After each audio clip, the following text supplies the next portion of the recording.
मंत्रिमंडल के मेरे सहयोगी श्रीमान पीयूष गोयल जी,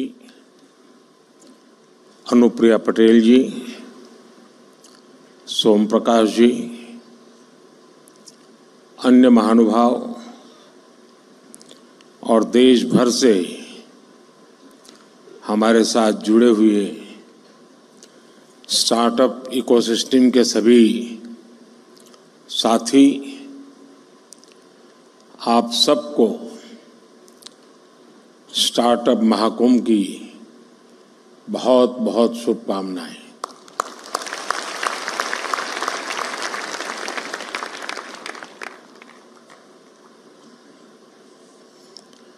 स्टार्टअप लॉन्च तो बहुत लोग करते हैं,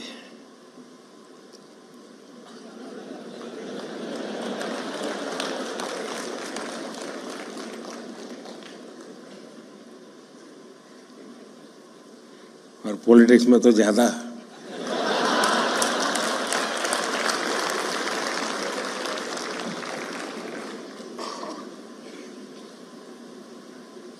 और बार बार लॉन्च करना पड़ता है।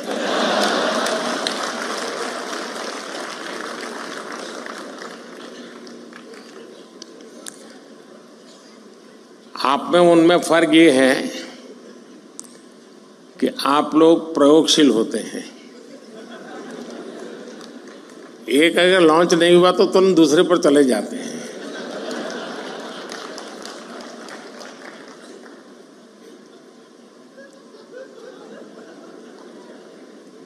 क्यों भाई, पीछे देर हो गई?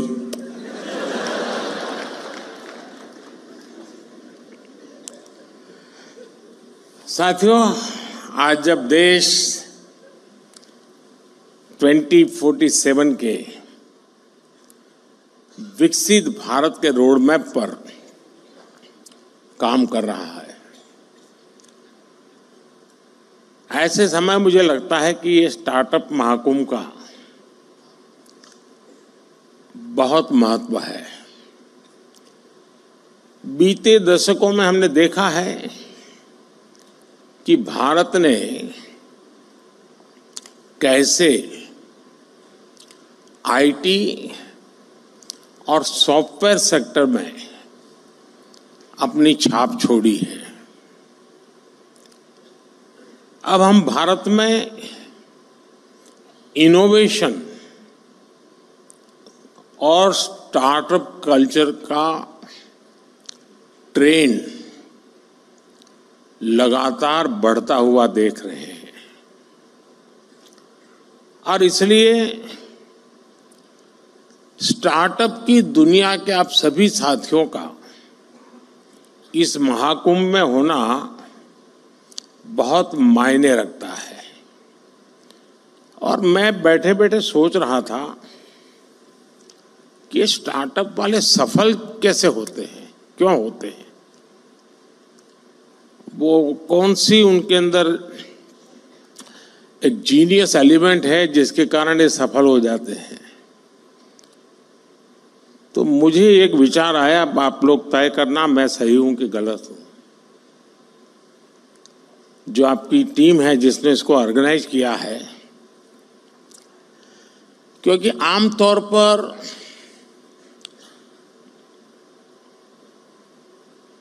सार्वजनिक जीवन में, उद्योग जगत, व्यापार जगत में कोई भी निर्णय होता है तो उसका संबंध सरकार से होता ही है।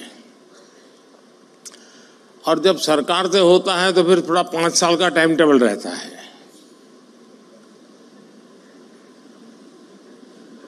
धीरे धीरे पहुंच रही, इधर से शुरू हुई है।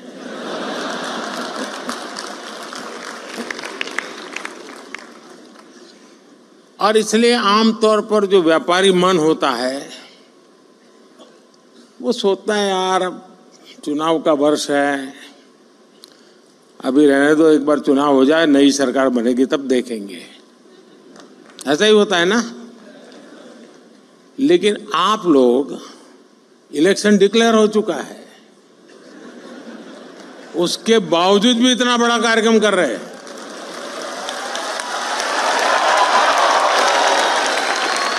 इसका मतलब ये है कि आपको पता है अगले 5 साल क्या होने वाला है।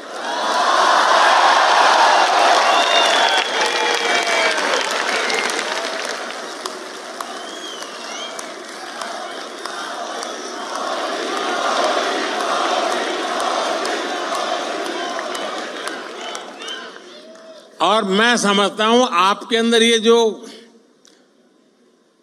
जीनियस चीज पड़ी है ना, वही स्टार्टअप को सफल बनाती होगी।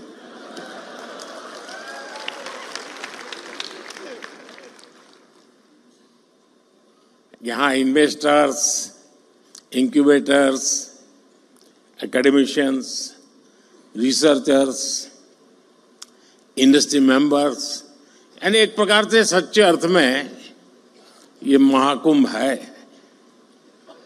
यहां यंग एंटरप्रेन्योर्स भी हैं और फ्यूचर एंटरप्रेन्योर्स भी हैं। और जैसे आप में जीनियस टैलेंट है, मेरे में भी ये है, और इसमें मैं पहचान सकता हूं, इसमें फ्यूचर एंटरप्रेन्योर मुझे दिखते हैं, मैं देख सकता हूं।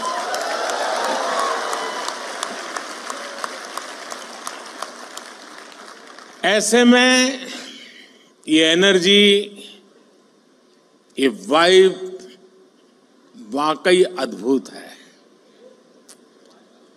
जब मैं पोर्ट्स और एग्जीबिशन स्टॉल से गुजर रहा था तो ये वाइब में फील कर रहा था, और दूर कुछ लोग लगे थे, नारे भी लगा रहे थे,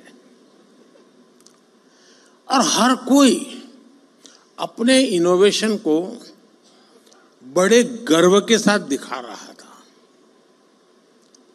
और यहां आकर किसी भी भारतीय को लगेगा कि आज के स्टार्टअप को नहीं, बल्कि कल के यूनिकॉर्न और डेकाकॉर्न को देख रहे हैं।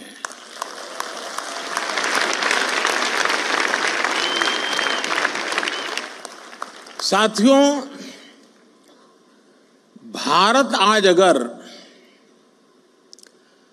ग्लोबल स्टार्टअप स्पेस के लिए नई उम्मीद, नई ताकत बनकर उभरा है, तो इसके पीछे एक सोचा समझा विजन रहा है।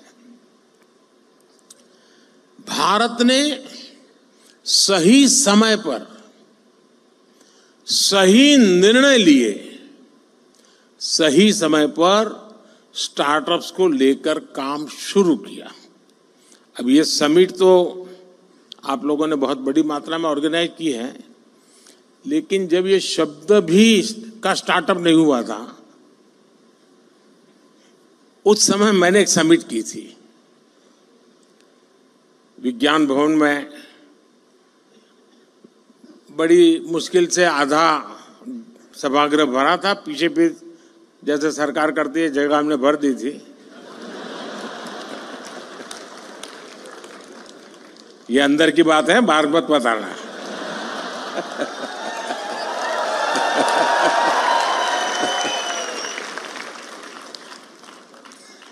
और उस समय देश में जो नए नए कुछ नौजवान, और मैंने startup India, stand up India इसको लॉन्च करने की दिशा में मेरा प्रयास था, और मैं चाहता था कि उसको मैं एक आकर्षण पैदा करूं, यूथ में एक मैसेजिंग करूं।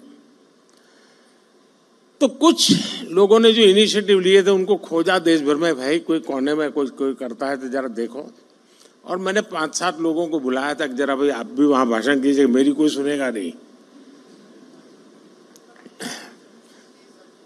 अब सुनते हैं।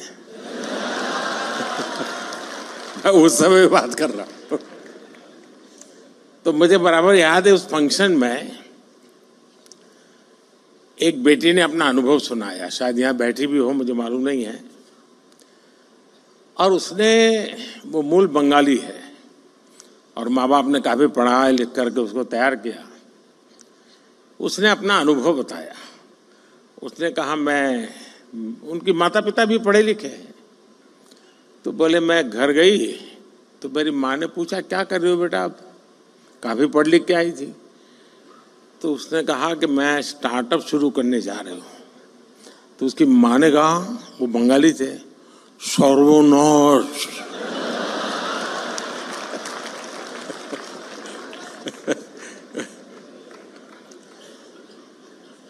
बोले सर्वनाश यानी स्टार्टअप यानी सर्वनाश।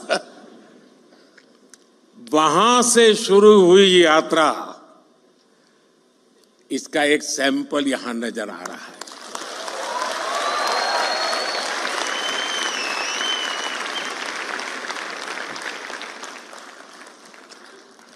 देश ने स्टार्टअप इंडिया अभियान के तहत इनोवेटिव आइडियाज को एक प्लेटफॉर्म दिया, उनको फंडिंग के सोर्स से कनेक्ट किया, एजुकेशनल इंस्टीट्यूशंस में इंक्यूबेटर स्थापित करने का अभियान भी चलाया।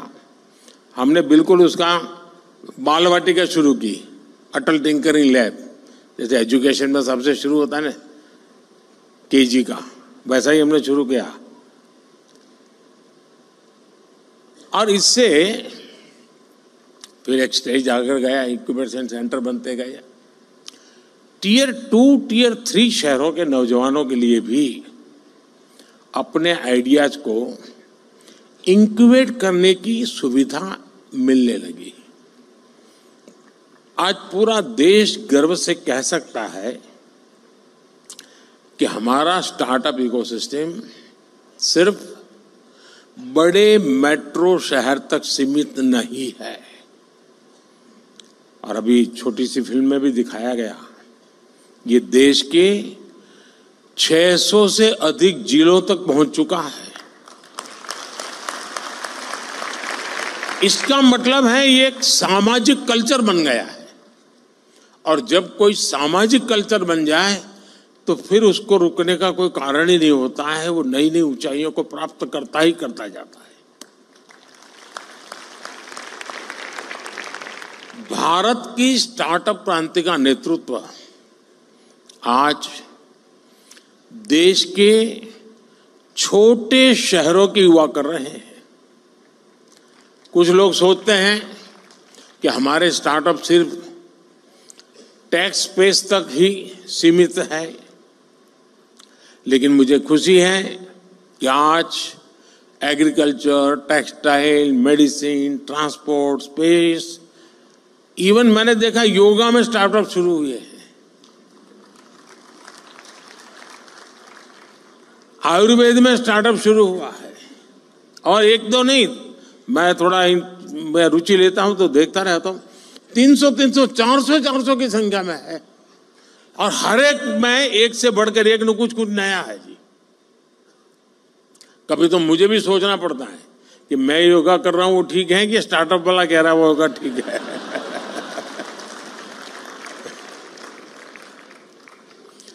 साथियों, स्पेस जैसे सेक्टर में जो कि हमने अभी कुछ ही समय पहले ओपन अप किया, पहले तो सरकार में जैसा स्वभाव रहता है जंजीरें बांध देना, और मेरी पूरी ताकत जंजीरें तोड़ने में लगी रहती है।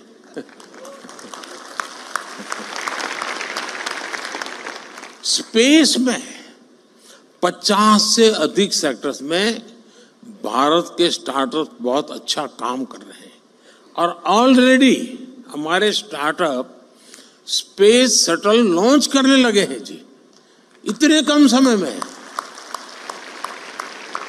साथियों, भारत की युवा शक्ति का सामर्थ्य आज पूरी दुनिया देख रही है।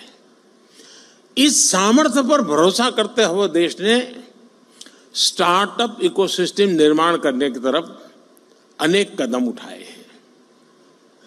शुरुआत में इस प्रयास पर भरोसा करने वाले बहुत कम थे, जैसा मैंने प्रारंभ में कहा।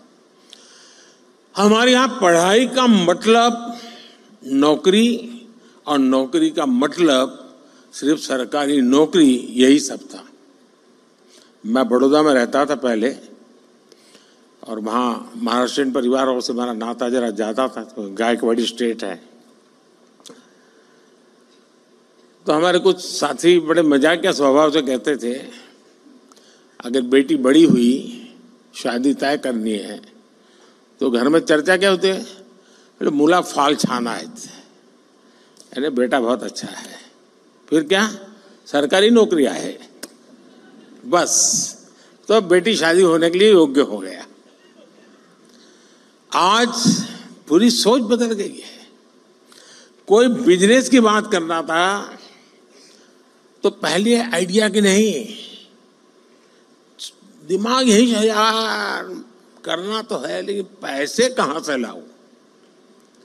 शुरुआत की चिंता उसकी पैसों से रहती थी। जिसके पास पैसा है वही बिजनेस कर सकता है, ये हमारे यहां धारणा बन चुकी थी। ये स्टार्टअप इकोसिस्टम ने उस साइकिल को तोड़ दिया है जी। और देश में जो रिवॉल्यूशन आता है ना, ऐसी चीजों से आता है।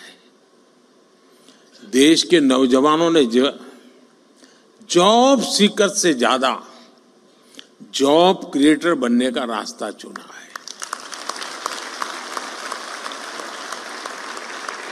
और फिर जब देश ने स्टार्टअप इंडिया अभियान शुरू किया तो देश के युवाओं ने दिखा दिया कि वो क्या कुछ कर सकते हैं। आज भारत दुनिया का तीसरा बड़ा स्टार्टअप इकोसिस्टम है। 2014 में जहां देश में कुछ 100 स्टार्टअप भी नहीं थे, आज भारत में करीब 1.25 लाख रजिस्टर्ड स्टार्टअप्स हैं और इनसे करीब 12 लाख नौजवान सीधे तौर पर जुड़े हुए हैं। हमारे पास 110 से ज्यादा यूनिकॉर्न्स हैं। हमारे स्टार्टअप्स ने लगभग 12,000 पैटेंट्स फाइल किए हैं और बहुत सारे स्टार्टअप्स ऐसे हैं जो अभी तक वो पेटेंट के महत्व नहीं समझे हैं। मैं अभी भी मिल के आया, मैंने पहला ही पूछा, मैंने कहा पेटेंट हुआ गया? नहीं, बोले प्रोसेस में है। मेरा आप सबसे आग्रह है उस काम को साथ साथ चालू ही कर दीजिए, क्योंकि आज दुनिया इतनी तेजी से बदल रही है, पता नहीं कौन कहां हाथ मार ले।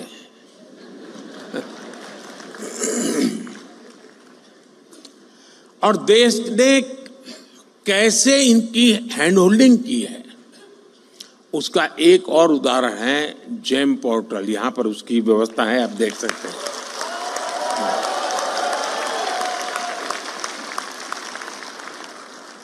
आज ये स्टार्टअप सिर्फ जेम पोर्टल पर ही करीब 20,000 करोड़ रुपए से ज्यादा का कारोबार कर चुके हैं।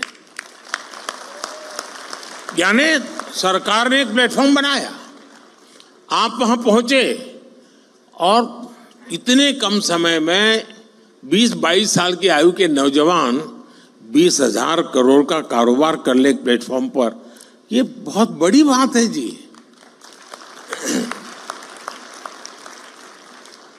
आप सभी इस बात के गवाह हैं कि आज का युवा अब डॉक्टर, इंजीनियर के साथ साथ एक इनोवेटर बनने का सपना, अपने स्टार्टअप का सपना भी देखने लगा है। ये मैं समझता हूं उसके पास जो टैलेंट है या जो उसकी ट्रेनिंग है, स्टार्टअप के माध्यम से वो एक नए क्षेत्र में प्रवेश कर रहा है। आज मैं देखता हूं कि कैसे युवा अपने स्टार्टअप के दम पर अलग अलग सेक्टर्स में छाए हुए हैं। और मुझे तो पक्का विश्वास है कि 2019 का जब चुनाव आएगा ना, उस समय कम से कम 1,000 स्टार्टअप ऐसे होंगे जिसकी सेवाएं पॉलिटिकल पार्टियां लेती होगी। वो ऐसे ऐसे चीजें लेकर के आएंगे और उसको भी लगेगा हाँ यार, इस तरीके से पहुंच रहा अच्छा है, ये सरल रास्ता है। यानी कहने का मेरा तात्पर्य है कि हर क्षेत्र में, चाहे वो सेवा का क्षेत्र हो, कम्युनिकेशन का क्षेत्र हो, नौजवान नए आइडिया लेकर के आते हैं। कम से कम रिक्वायरमेंट के साथ वो परफॉर्म करने लग जाते हैं। और मैं मानता हूं इसी ने इसकी ताकत बहुत बढ़ाई है। कोई, मैंने देखा आज जो ट्रेडिशनल खान पान की चीजें हैं उसमें बिजनेस में आगे बढ़ रहा है। कोई मेडिकल के इक्विपमेंट इस प्रकार से बना रहे हैं कि भाई आपको अब आसानी से आप अपना देख सकते हैं। यानी कोई सोशल मीडिया के ग्लोबल जायंट्स से मुकाबला करने की तैयारी कर रहा है।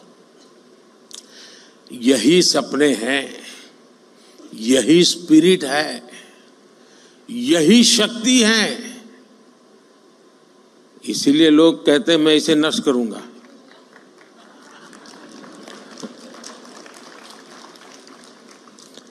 एक तरह से मैं कह सकता हूं कि कुछ वर्ष पहले देश ने पॉलिसी प्लेटफॉर्म पर जो स्टार्टअप लॉन्च किया था वो सफलता की नई ऊंचाइयों को छू रहा है।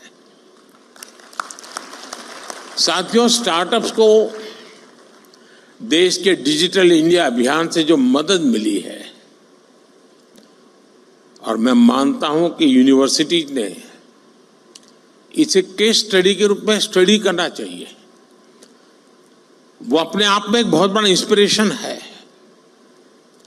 हमारे फिनटेक स्टार्टअप्स को यूपीआई से बहुत बड़ी मदद मिली है। भारत में ऐसे इनोवेटिव प्रोडक्ट्स और सर्विसेज तैयार हुई हैं जिससे देश के हर कोने में डिजिटल सुविधाओं का विस्तार हुआ है। और साथियों, आपको अंदाज नहीं है कि हम जहां हैं, हम रोजमर्रा की जिंदगी है तो हमें पता नहीं चलता है, लेकिन मैं G20 समिट के समय देखता था, हमने यहाँ एक बूथ लगाया था जहां पर अभी आपके एग्जीबिशन लगा है वहाँ G20 समिट में, और वहाँ यूपीआई कैसे काम करता है हम 1,000 रुपया देते थे ताकि उनको ट्रायल रन करने के लिए काम आए। हर एक एम्बेसी अपने टॉप मोस्ट लीडर को वहां ले जाने का आग्रह रखते हुए जरा वहां देखे एक बार। यानी वहां लाइन लगी रही थी बड़े बड़े नेताओं की कि यूपीआई है क्या, काम कैसे करता है, और उनके लिए बड़ा अजूबा था। हमारे यहाँ गांव में सब्जी वाला भी बड़े आराम से कर लेता है।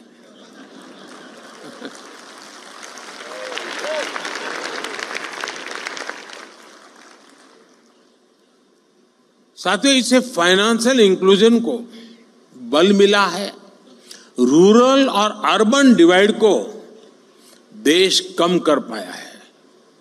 और दुनिया में शुरू में इसकी चिंता थी, जब डिजिटल प्रोग्रेस होने लगा तो हैव्स एंड हैव नॉट्स वाली थियरी इसके साथ जुड़ गई थी।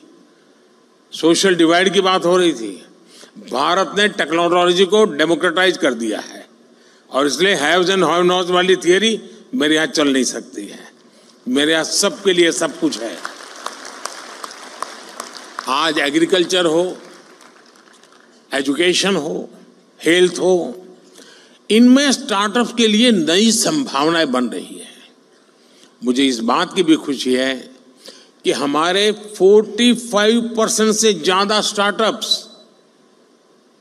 45% से ज्यादा स्टार्टअप्स इसका नेतृत्व महिलाएं कर रही है, नारी शक्ति कर रही है।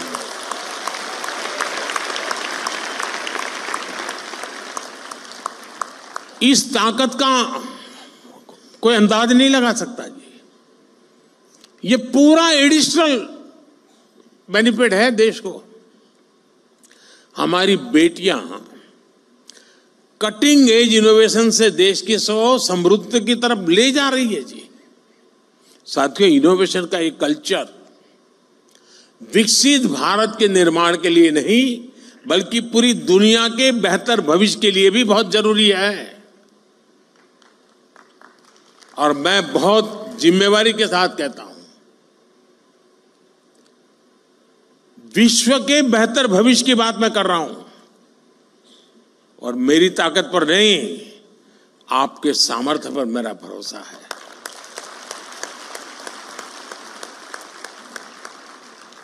भारत ने अपना ये विजन अपनी G20 प्रेसिडेंसी के दौरान स्पष्ट किया है।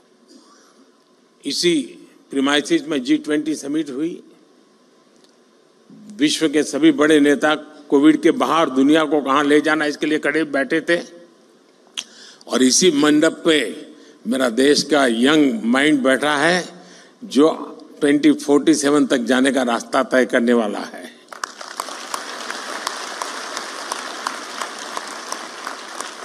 भारत ने स्टार्टअप 20 के तहत दुनिया भर के स्टार्टअप इकोसिस्टम को एक साथ लाने का प्रयास किया है।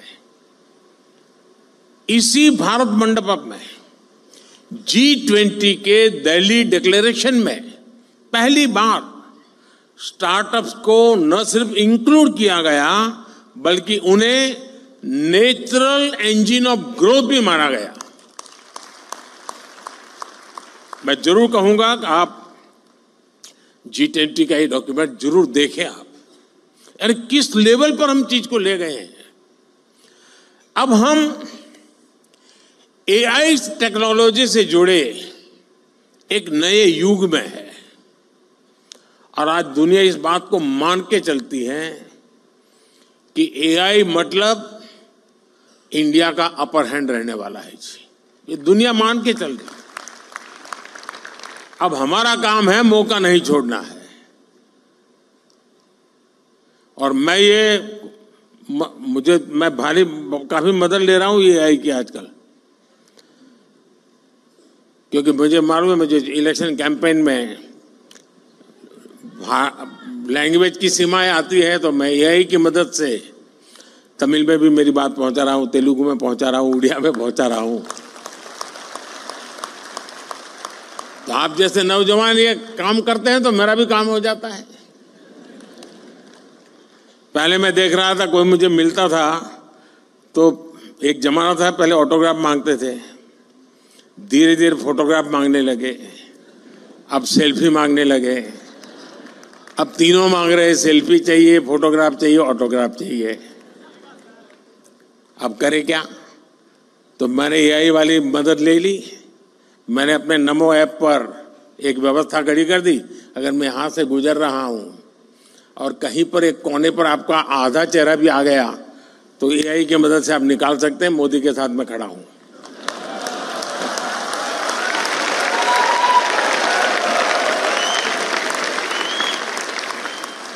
आप लोग नमो ऐप पर जाएंगे तो फोटो बूथ है, वहां से आपको फोटो मिल जाएगी आपकी।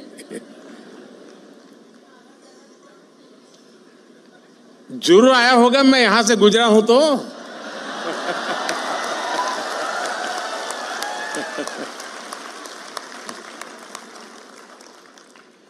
साथियों, इसलिए भारत के यंग इनोवेटर्स के लिए और ग्लोबल इन्वेस्टर्स के लिए AI एक ऐसा क्षेत्र अनगिनत नए अवसर लेकर के आया है।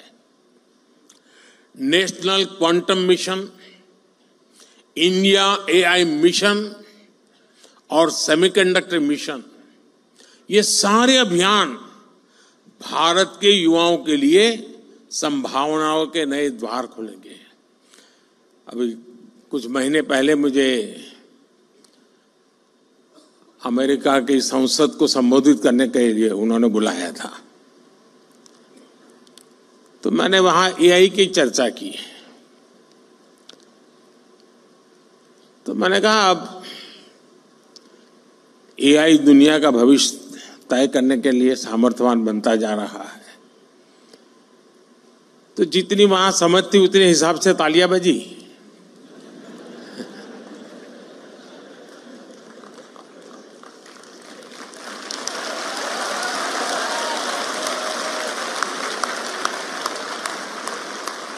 फिर मैंने कहा कि मेरा AI का मतलब है अमेरिका इंडिया।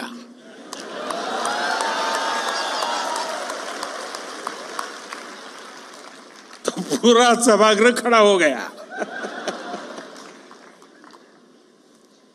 साथियों, लेकिन ये तो मैंने वहां पॉलिटिकल संदर्भ में कहा, लेकिन आज मैं जरूर मानता हूं कि AI का सामर्थ्य, इसका नेतृत्व भारत के हाथ में ही रहेगा और रहना भी चाहिए।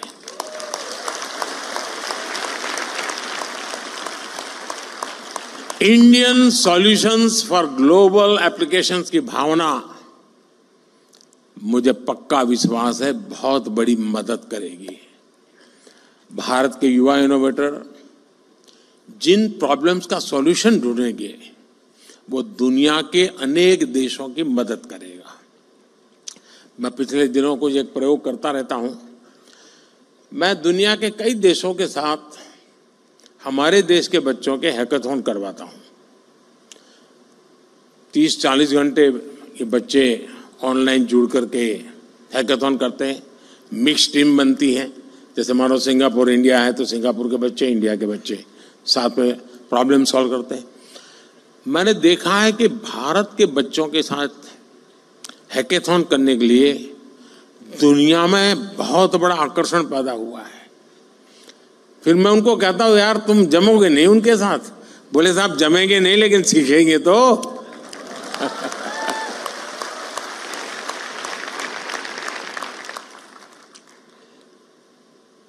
दोस्तों, भारत में जो इनोवेशन ट्राइड और टेस्टेड होगा वो दुनिया की हर ज्योग्राफी और डेमोग्राफी में सक्सेसफुल होगा, क्योंकि हमारे यहां सब नमूने हैं। यहां रेगिस्तान भी मिलेगा, यहां बाढ़ वाला इलाके भी मिलेगा, यहां पर मीडियम पानी वाला भी है, यानी हर प्रकार की चीज आपको एक ही जगह पे सब मौजूद है जी। और इसलिए यहां जो सक्सेस हुआ वो दुनिया में कहीं पर भी सक्सेस हो सकता है। साथियों, भारत लगातार इस विषय में फॉरवर्ड प्लानिंग करते हुए चल रहा है। देश ने हजारों करोड़ रुपयों के नेशनल रिसर्च फाउंडेशन बनाने का निर्णय लिया है। थोड़े समय पहले इसका निर्णय आपने देखा होगा। और इंटरिम जो बजट हमने रखा था, हमारे देश में कुछ चीजों की चर्चा करने के लिए लोगों को फुर्सत नहीं है, क्योंकि फालतू चीजों में उनका टाइम बहुत जाता है। इस इंटरिम बजट में, क्योंकि पूरा बजट तो अभी जब मैं दोबारा आऊंगा तब आएगा,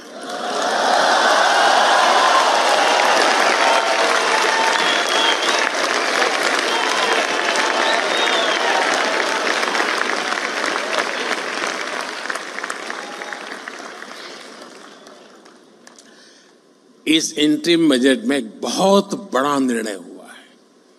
मैं चाहता हूं कि देश के हर नौजवान को पता होना चाहिए। रिसर्च और इनोवेशन के लिए 1 लाख करोड़ रुपए के फंड की घोषणा की गई है।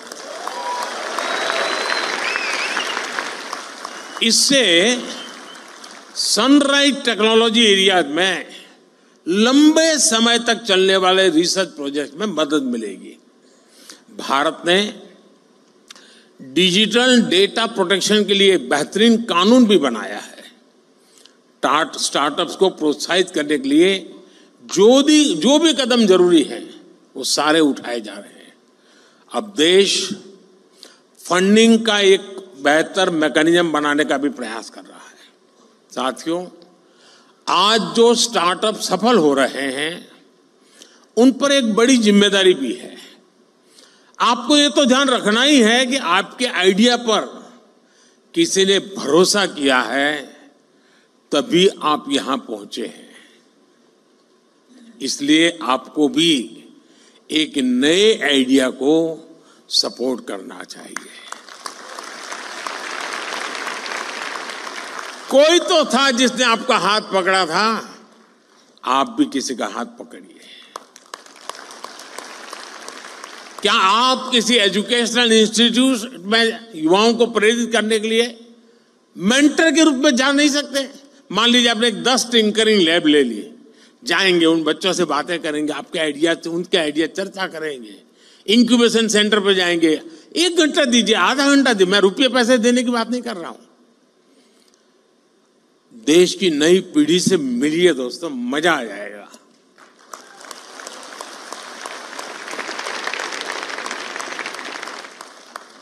आप कॉलेजों में, यूनिवर्सिटीज में स्टूडेंट से मिल करके उन्हें गाइड कर सकते हैं, क्योंकि आपके पास कहने को एक सक्सेस स्टोरी है। उसको सुनने के लिए युवा मन तैयार है, आपने खुद को साबित किया है। अब आपको दूसरे नौजवानों को दिशा दिखानी है। देश हर कदम आपके साथ है। मैं यहां दो और भी बात कहना चाहता हूं। ये जो मैं सरकार में काम करता हूं, थोड़ा अंदर की बात बताता हूं, मीडिया में नहीं जानी चाहिए।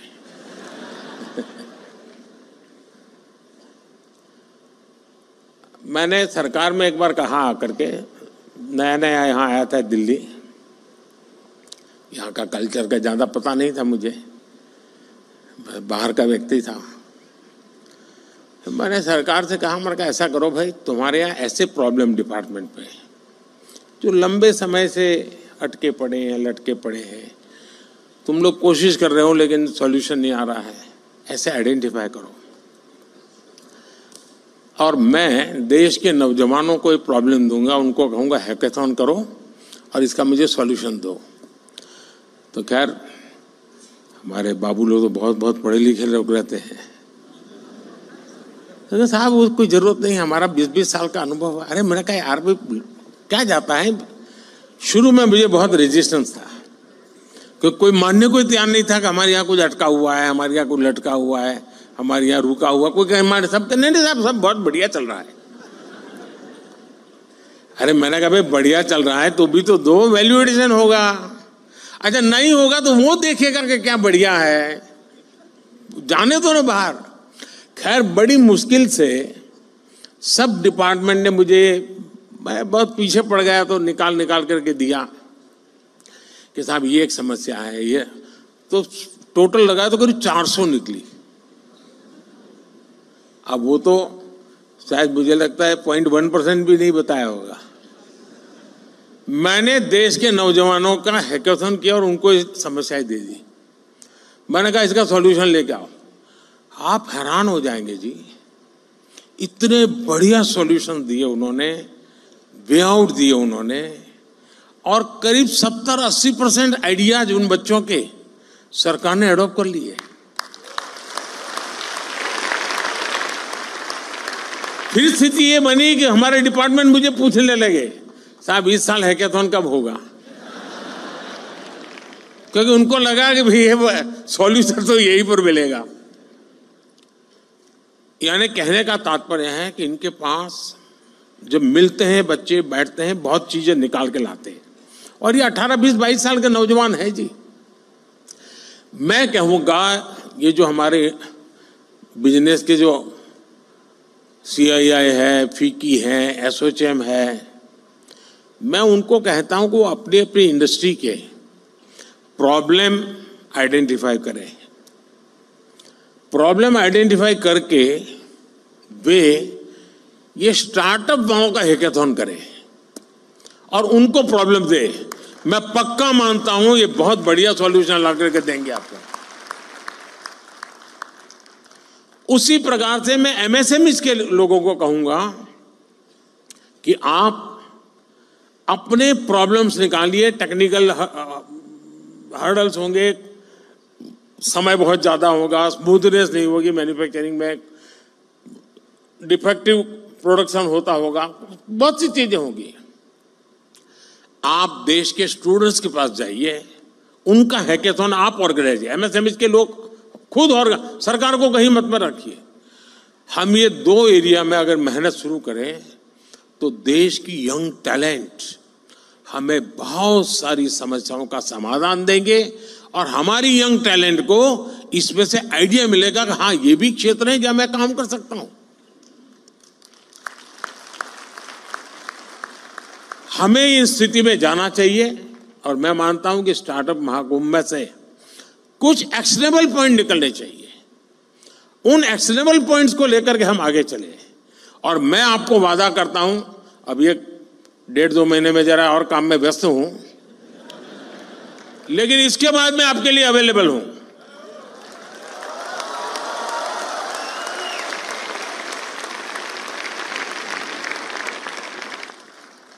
मैं यही चाहूंगा कि आप आगे बढ़े, नए स्टार्टअप बनाएं, खुद की भी मदद करें, दूसरों की मदद करें। आप इनोवेशन जारी रखें, इनोवेटर्स को अपना सहयोग जारी रखें। आपके एस्पिरेशंस ही भारत के एस्पिरेशंस है। भारत को 11वें नंबर से 5वें नंबर की इकोनॉमी बना दिया, और इसमें बहुत बड़ी भूमिका मेरे देश के नौजवानों की है, आपकी है। अब भारत को, और मैंने हिंदुस्तान को गारंटी दी है कि मेरे तीसरे टर्म में मैं देश को दुनिया की तीसरी इकोनॉमी बना करके रहूंगा।